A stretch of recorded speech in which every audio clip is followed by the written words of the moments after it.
Бизнисот упорно бара да се одложи новата даночна реформа. На само еден месец пред таа да стапи на сила, стопанството нема информации кај кои даноци ќе се прават корекции.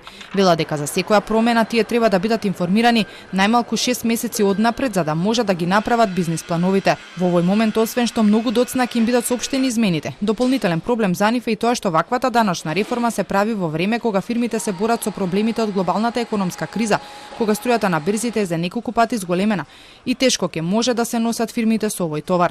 Инсистираме како бизнес заедница да се процени повторно овој момент дали е време, во ова не е време за бизнес секторот да се отпочне со било каква даночна реформа што ќе значи дополнително оптеретување на работењето на бизнис. Иако се уште нема детали за новата даночна реформа, се поизвестно е дека ќе се интервенира кај ДДВ-то од 5%. Од УЈП најавија стеснување на листата на услуги и производи кои се даночат со оваа повластена стапка. Ќе има ревидирање на она листа што значи добри услуги со 5% повластена стапка и она што значи добри услуги со 18% повластена стапка.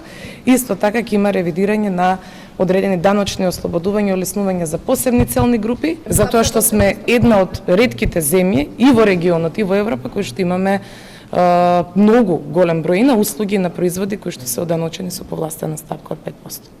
И министерот Бесими во интервју за Дојче Веле рече дека во проекцијата на вкупните даночни приходи вклучени се очекуваните фискални ефекти од реформите кај ДДВ-то, данокот на добивка и данокот на личен доход. Од управата велат дека имаат и недостаток на даночни инспектори. Освен што ќе се вработуваат нови, можно е да се превземе кадари од други институции.